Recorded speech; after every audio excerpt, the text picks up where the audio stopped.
Oh, wow. Yeah. Can I reserve one for tomorrow? If you get here. Can you put those out there for me? Prashant. All right. Can you give me one too?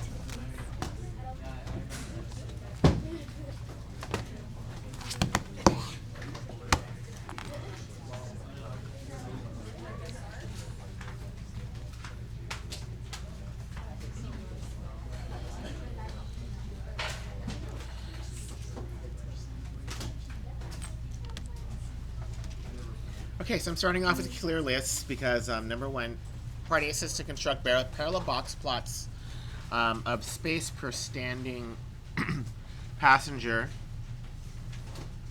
for morning rushes 1987 versus the morning rushes of 1988. There's a whole text above that which you're welcome to read. You should read it in your test, but for now I'm not going to, just in the interest of time. So we got to put these in our list, so we'll take a few minutes. You could put Morning Rush 1987 to Morning Rush 1988. You'll put that in list 1 and list 2. So 3, 2, 3, 1.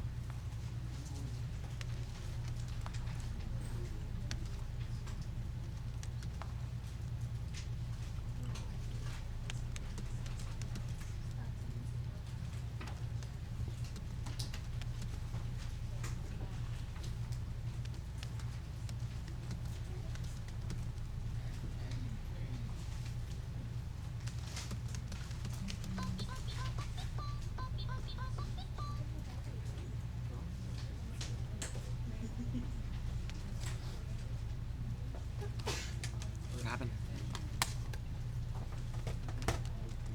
Or is the calculator okay, or what happened? Yeah, I just didn't know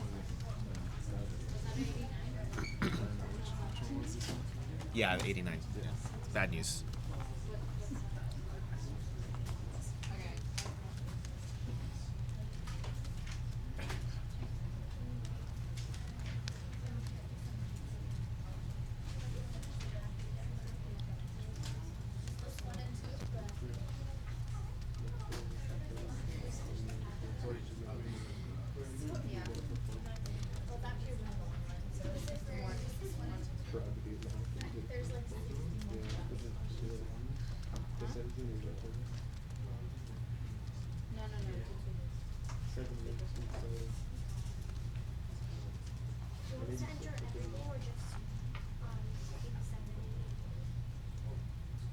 The problem specifically about 87 and 88 morning rushes.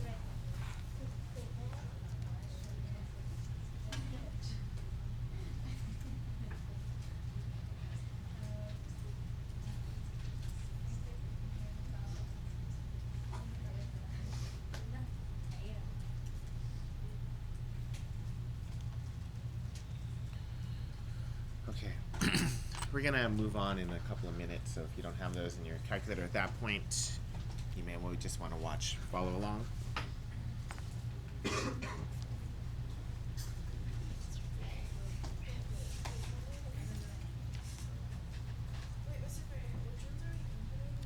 Okay. The question A says construct parallel box plots of the space per standing passenger for morning rushes 1987 versus morning rushes 1988. Yeah.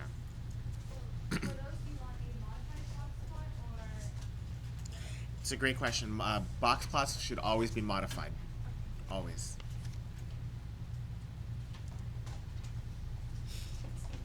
Robbie, could you pass it to Brishan? Your left shoulder. Give it to Danielle. For the test, can you repeat, like, for a standard deviation of 2 decimal points? Or? 1 decimal point past your mean. So wherever your mean is, that's where you want to. For standard deviation.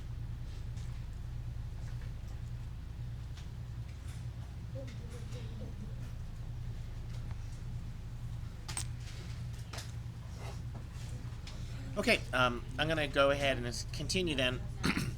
Part A. We're going to go ahead and go to stat plot.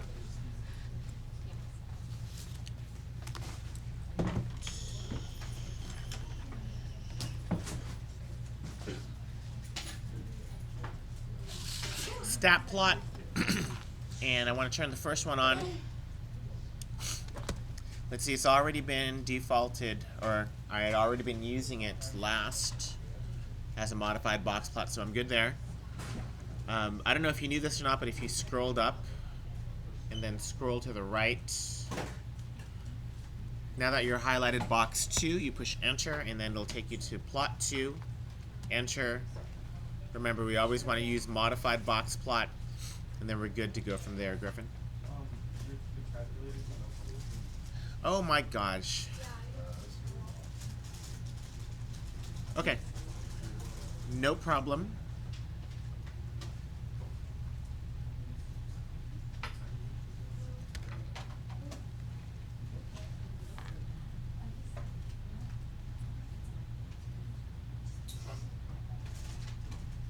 Ah. There we go. Yeah. I'm going to scroll up to plot 1.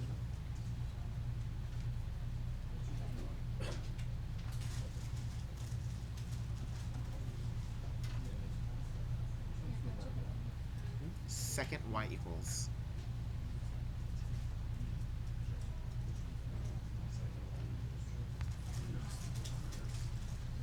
You want to turn on plot 1. Make sure it's a modified box plot. And then also look at XList. XList should be, well, if you put your data in list 1, then you should do L1. You're going to do something very similar. Scroll up and over to plot 2. This time, make sure that you're looking at L2 there for the XList.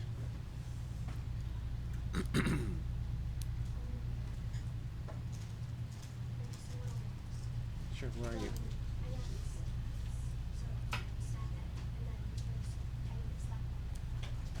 Oh. Second y equals.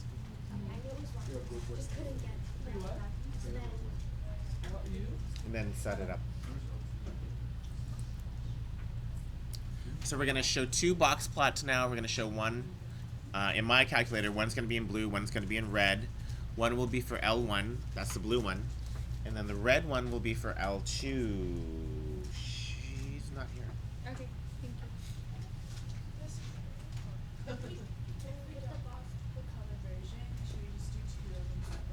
No, you don't have to. You can just put them at the same time. You'll see them both. Yeah. You could, but I think at the very least, you're going to be most likely using your calculator to do 1-var stats. And this will do is practically the same thing. Yeah. Yeah. I think you're better off. I mean, we're going to do 1-var stats, and we're going to look at the 1-variable statistics and the 5-number summary anyways. So there's no huge difference. Yeah. I like that mark because it's easier to see. That's the only reason why. I'm sorry? Yeah, that mark there will be for outliers. So if I see an outlier, it's going to show up as that box. Good questions. Anything else? If you were to do it by hand, you would have to calculate the outlier also. Yeah, you would have to calculate the outlier by hand. You'd have to calculate the quartiles by hand.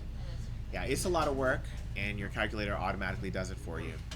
So I think you'd be foolishly spending your time if you don't use your calculator here. Okay, hopefully you remember that when you start off a new plot, you want to hit zoom, and then you want to zoom stat.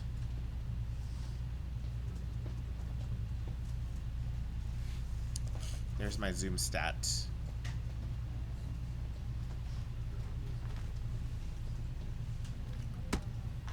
Boom. Ah.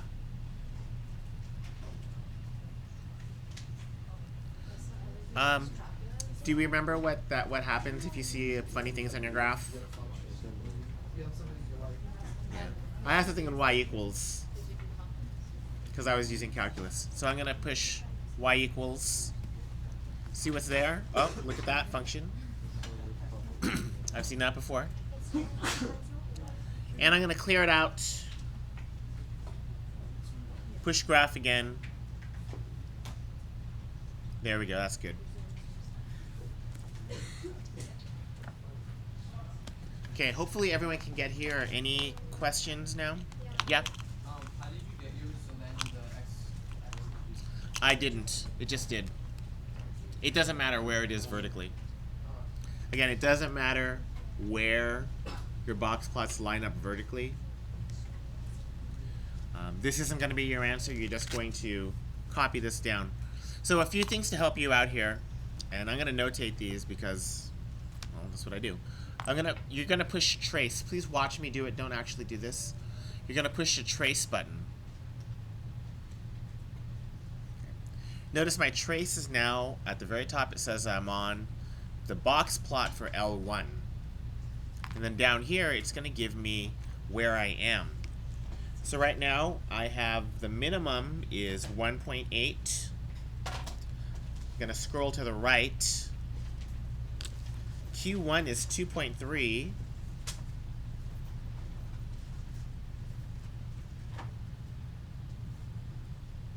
Scroll to the right. The median is 2.5. Scroll to the right.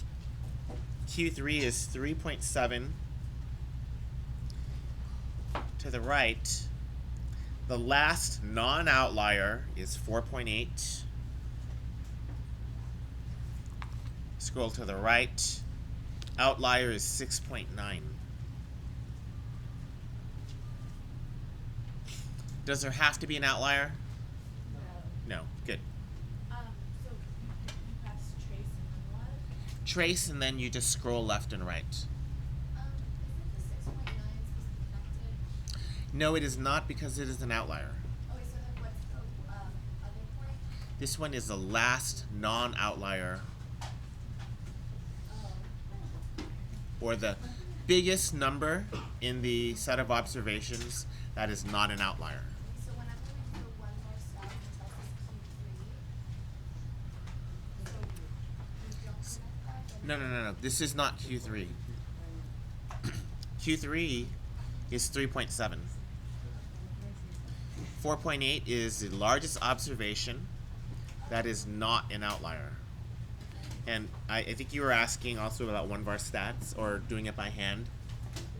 This is one major advantage to using the box plot, modified box plot, is that it'll calculate the outliers for you, and it also show you where the largest non-outlier observation is. So it really is a big time saver.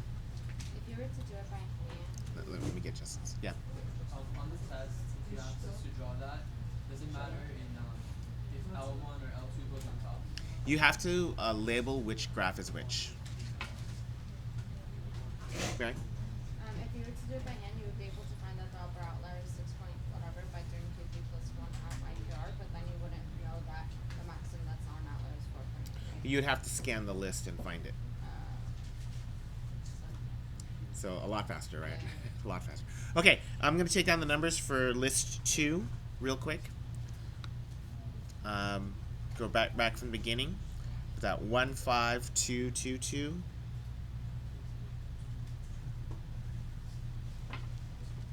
395586.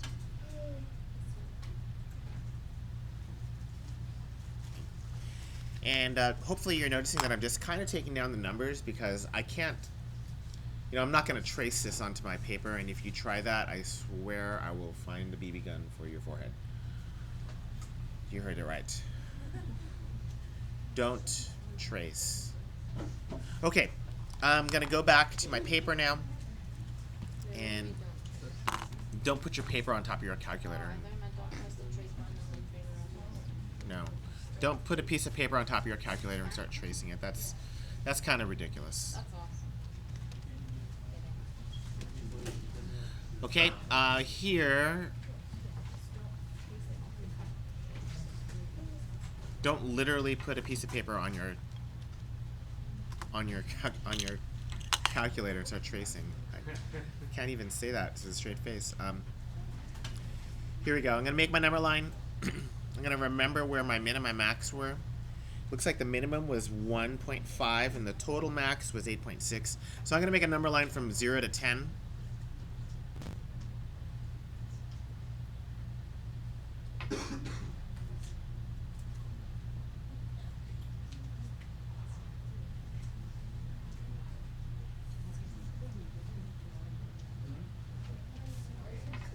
Yeah. I know you first to do it by calculator, but if you actually do it by hand to figure out the last point that isn't the outlier that connects the box, we just get the number that goes the outlier. You have to have them sorted, and you have to find the number that is So once they're like in order, as the one where the outlier is gonna be. not necessarily. If you have two outliers, you have to find, again, you have to find the biggest number that's not an outlier. And to do that, you need to use a 1.5 times Q3 plus 1.5 IQR. You have to compute that. Any number bigger than that is a outlier. And then you also have to compute Q1 minus 1.5 times IQR. Any number smaller than that is an outlier. So it's not a small number of things you have to do. Okay? All right, let's do plot 1 was 1987. 1987, we had 1.8. We have 2.3, 2.5, 3. Oh no, 3.7.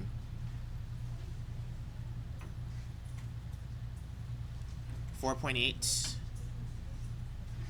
and 6.9. Okay.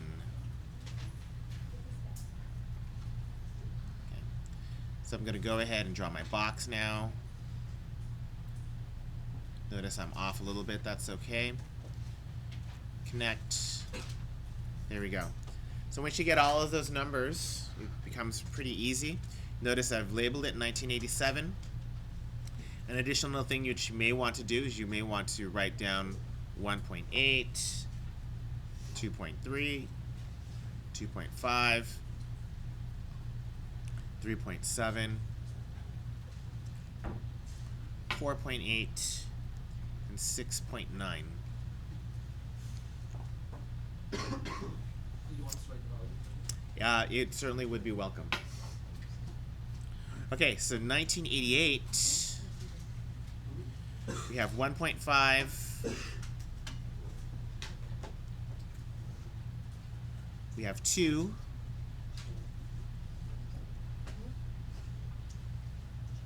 $2.2.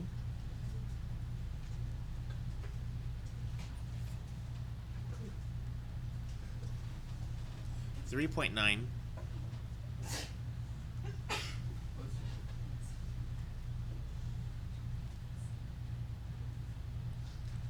5.5.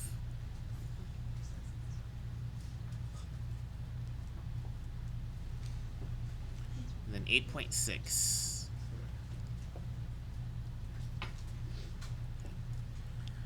This should be the easiest thing that you do. Shouldn't be difficult.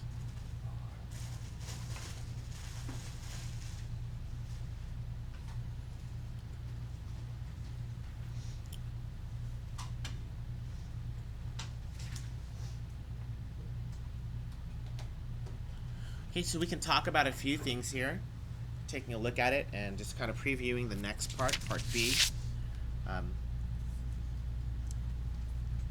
Maybe is it part C? We can look at some similarities and differences. We might as well do that now while we're at it. And when I say similarities and differences, I mean similarities and differences in the four things in order to describe.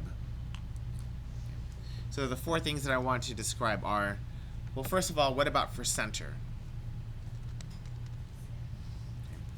Which of these has a greater measure of center?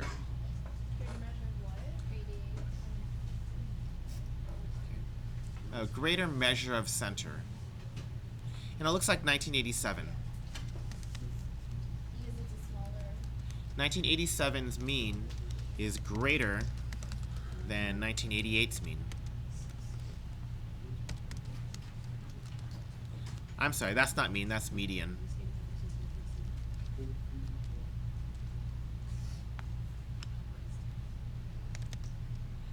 And then you can give those numbers 2.5 versus 2.2.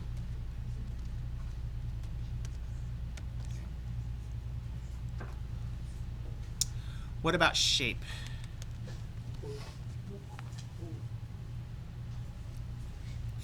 Which side seems longer? The right side or the left side? The right side on both of them, right? If you just take you could just take a look at either the box on the right, median to the tail on the right, length of the whiskers on the right. Any one of those will tell you that the right side of this seems to be longer than the left side.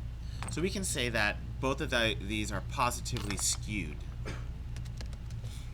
Both 1988, 1987, and 1988 are positive skewed.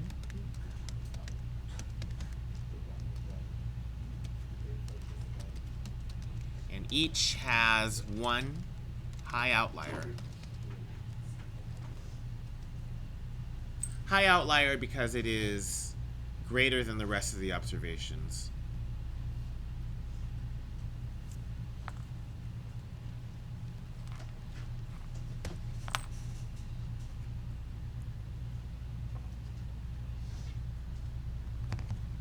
Okay.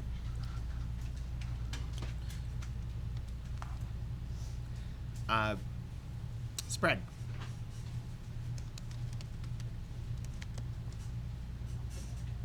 We're basically doing C, right? Hmm? We're basically doing part C right now. Yeah, we're doing part C right now. Not basically. We are doing part C. Variability. Let's take a look at the two IQRs. IQR for 1987 is 3.7 minus 2.3. Correct my math, but that's 1.4, right? 1.4. 1988 has 3.9 minus 2, which is 1.9. So it appears as though 1988 has a greater measure of variability. 1988 had more variability.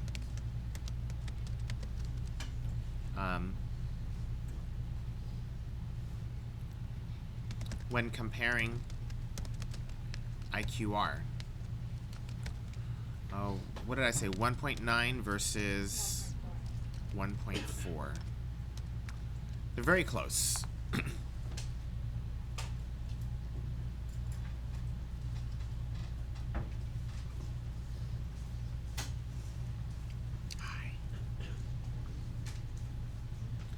Okay, did we talk about any? We already talked about outliers, right? So we're good? Yeah, Should we mention like the minimums of the whiskers? Is that not necessary. My calculator just has it as a long line and it doesn't have the outliers, so should I calculate it separately? No, you're not using the correct box plot. You use modified box plot. Yeah.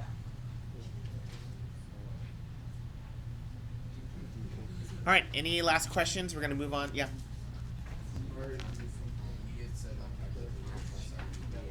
We're going to do that right now. Okay. All right, so let's get to part B. Numerical summaries. This is where we get our money. Okay, so we're going to talk about for 1988, Is it asking for morning times or morning 1988. We're only concerned about morning. All right, so we're going to list these down. We're going to list them.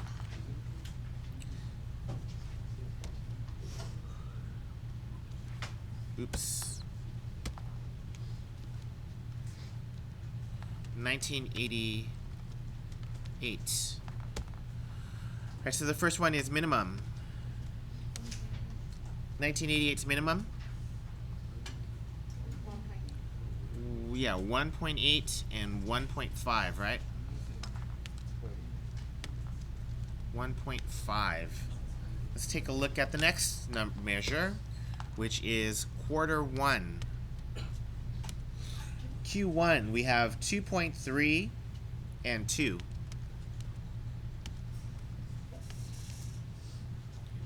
Remember, I'm kind of reading this off of the box plot right now. Next, the median. 1987's median was 2.5. 1988 had a median of 2.2.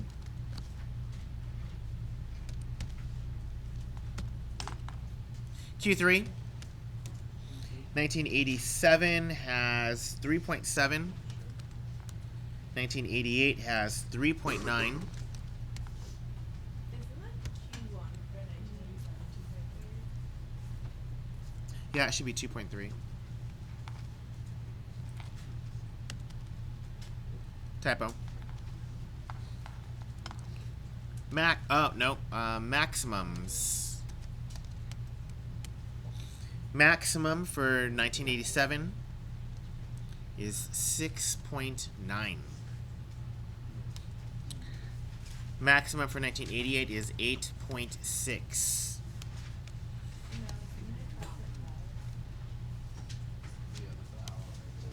The outlier is still the maximum.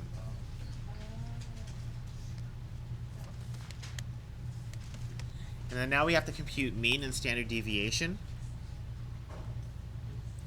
So we're going to get back to our calculator. Second quit. And if you don't remember how to do this, watch and don't do it. So watch it. We're going to push stat. Watch, please, if you need to watch. Stat. Calculate one variable statistics. We want to calculate one variable statistics for L1.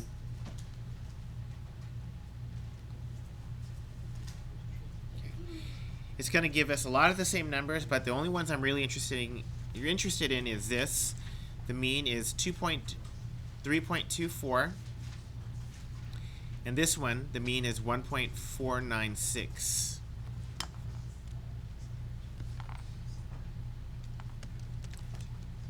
.24 and 1.496. Again, I'm deciding on place value based on the numbers that I'm given.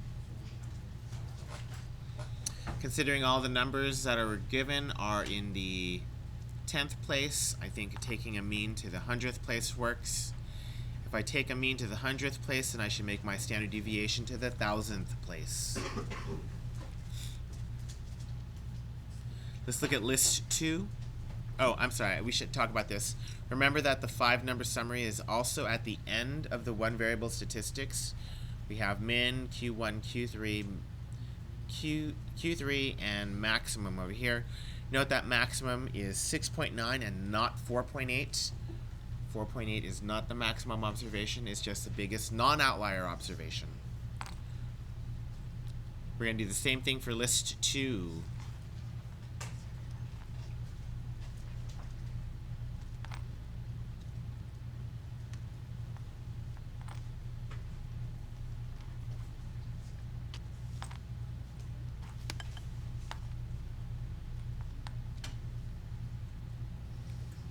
Okay, so the only numbers I need here are the mean and standard deviation. So I have 3.12 and 1.1718. And let's put that in here. 3.12, 1.718.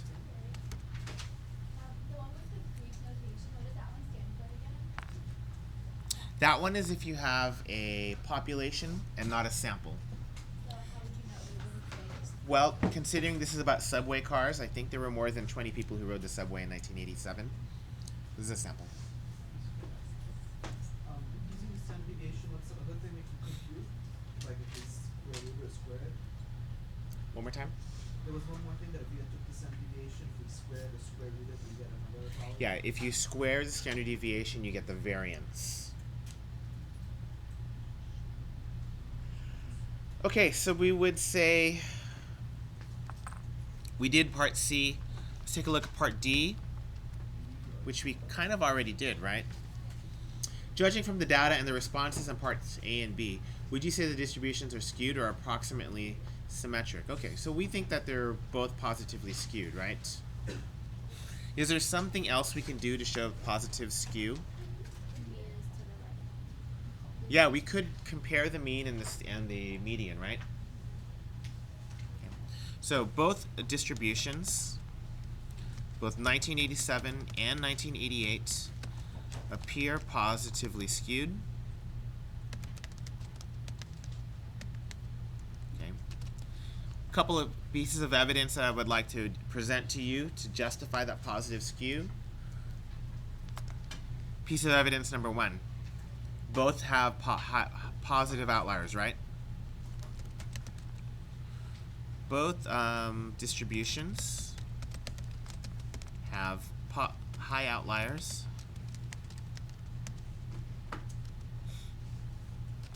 Also, both distributions have a mean that is greater than the standard deviation, than their median. Yeah, thank you.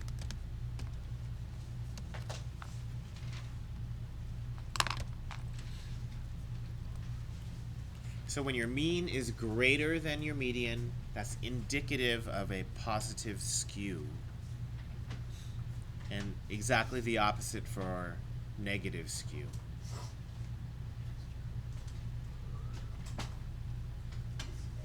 Yeah. If the mean and the median were about equal, then it would be symmetric. Then it would be about symmetric, right? And then would you have any outliers?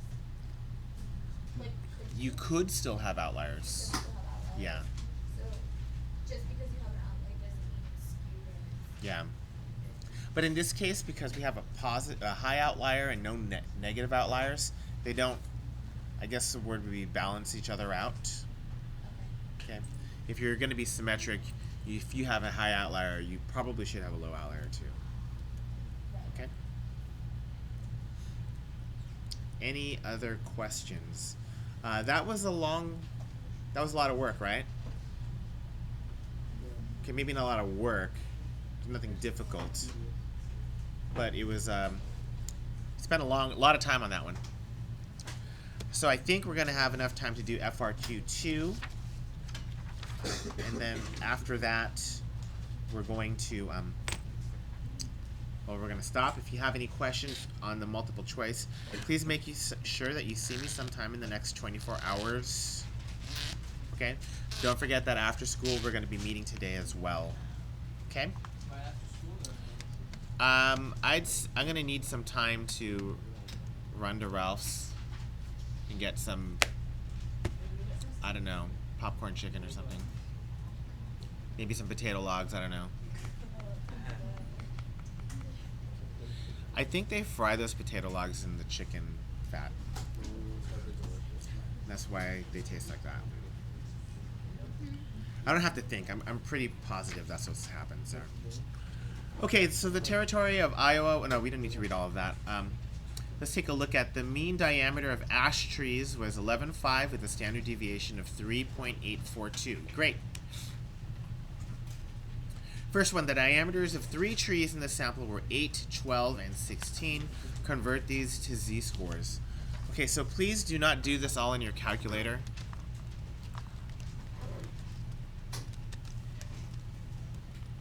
Do not calculate only on your TI. Okay? I want to see the calculations. Okay. So the first one, we'll call it Z1. Z1 is going to be equal to the measurement, which is 8, minus the mean, which is 11.5, divided by the standard deviation, which is 3.842. Please write down the formula. Can you repeat what the formula is? Observation minus the mean over standard deviation. Observation minus mean over standard deviation. All right, now you can do that on your calculator. Go. Home screen. Hey, has everyone seen this? Especially if you weren't in calculus last year. Has everyone seen this where you can do the fractions? Sorry. Alpha, F1. Okay. I didn't see them calculate. I forgot what my observation. 8 minus 11, 5. Over 3.842. Oh no, it's not. See, I would hate for you to do your work here and get the problem wrong because you forgot to put a parenthesis in the numerator or the denominator. And that would really, that's really horrible. So please take advantage of your calculator. So we got negative 0.91.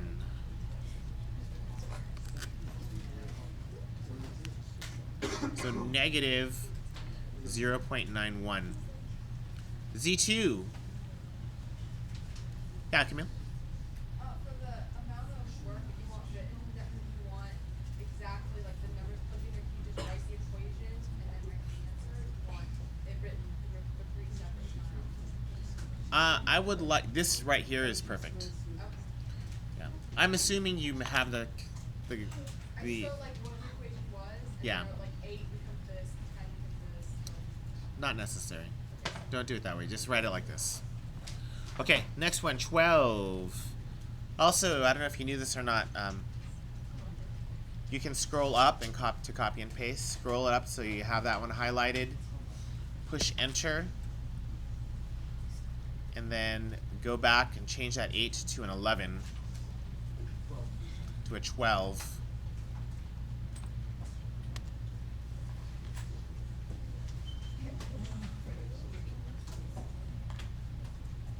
Darn it, I messed up.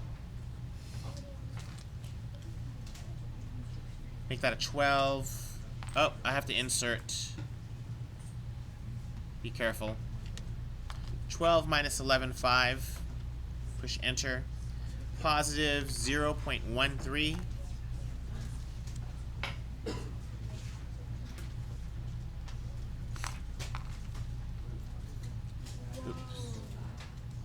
Are there gonna be G sections in the text? No. Okay, Z3, 16.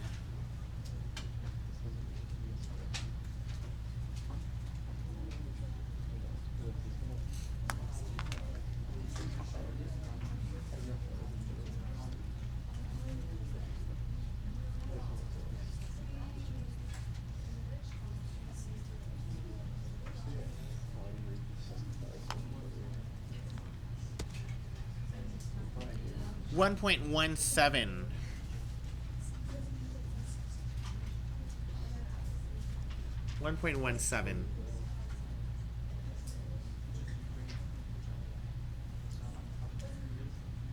Part B.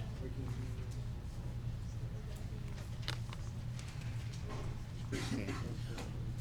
One tree in the sample had a z-score of 3.25. What can we tell about the tree based on the z-score? It means its diameter was much greater than average, right? 3 standard deviations. If you remember, within 3 standard deviations is 99.7% of all observations in a single peak symmetric distribution. If we're told that this is single peak and symmetric, and I think we are, then that would mean that, yeah, this is a very unusual tree. Okay. So the tree diameter is unusually large.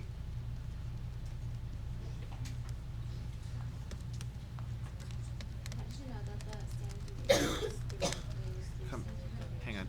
Compared to the mean diameter. The z-score is 3.17. And the z-score and the standard deviations are the same thing. So it's more than 3 standard deviations above.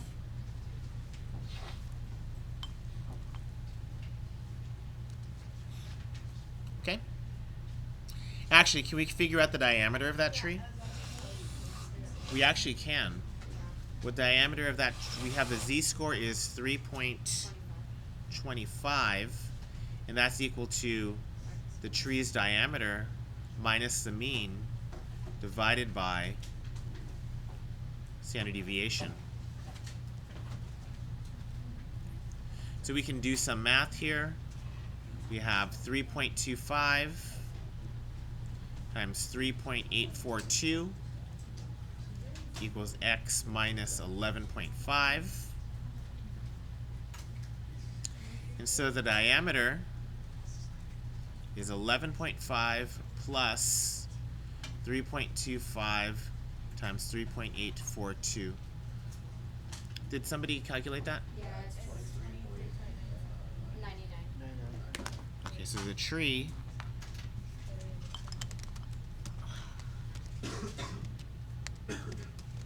has a diameter. I heard 23? 22.99? 23.99 inches. Okay. So a 2 foot, that's an unusually large tree. It's actually not that big of a diameter for a tree. You can hug that one pretty easily. You could probably grab your own elbows when you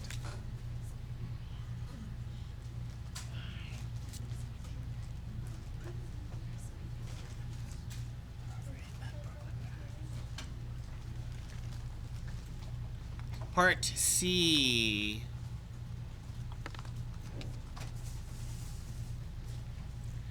Without making assumptions about the shape and distribution of ash trees, 75% of the two values should. Okay, so that without making assumptions of the shape. Yeah.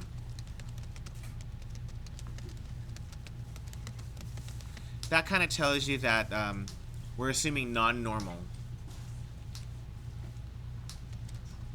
Distribution is not single peak symmetric.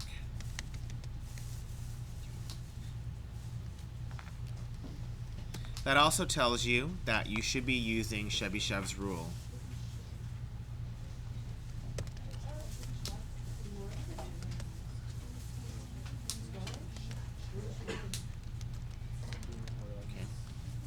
So that means that there should be between 100 times 1 minus 1 over k squared. That's going to be equal to, what is that, 75? And you'll get k is equal to 2. So that means within 2 standard deviations, right?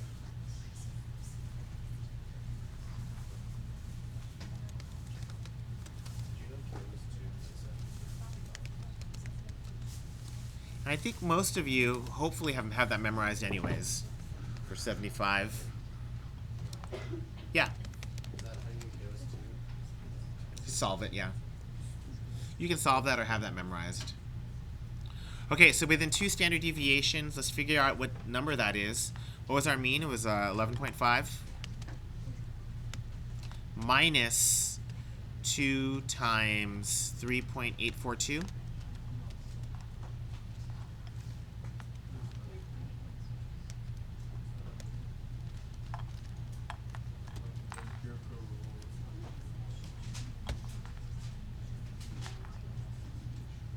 $19, right? Okay, so that means that 75% of trees have a diameter between 3.816 and 19.184 inches. Remember, that's if we are not making assumptions about the shape of the distribution. I think I'm running out of time here. I can hear that So we'll just quickly do part D, and then we'll have to finish up the rest of these later. Again, if you have questions, please make sure you see me before tomorrow. E, I'm not going to leave my room until about 7 o'clock tonight. Okay? 68% are within 1 standard deviation, right? Or no. We can use the empirical rule. We're on D. Use the empirical rule.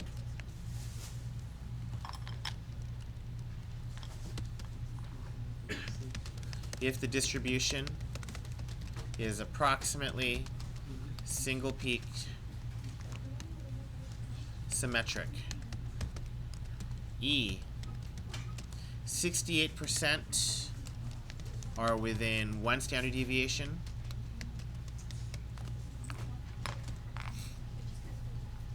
We're going to do this exact same thing here.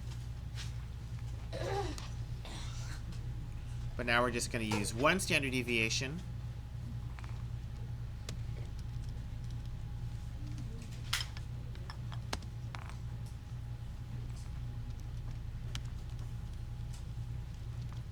Why'd you do that? Because we're using the empirical rule now, we know that 68% are within 1 standard deviation. And then you use 11.5 because that's the Yeah. So 68% are between 7.658 and 15.342 inches. Okay. And that's kind of where we're going to drop it today. If it asks for like what percent of whatever, you want us to put like 0.475, not 47.5%. If you're going to use percent, put 47.5. If you're not asked for a percent, just put 0.475. Alright, because over here it says like, what percent of ash trees have a diameter between this and this, and the answer is 0.475. Yeah, it should have been 47.5. Either is going to be accepted. Just don't use percent where it's not. Don't use percent where it's not supposed to be. Yeah. Absolutely. So,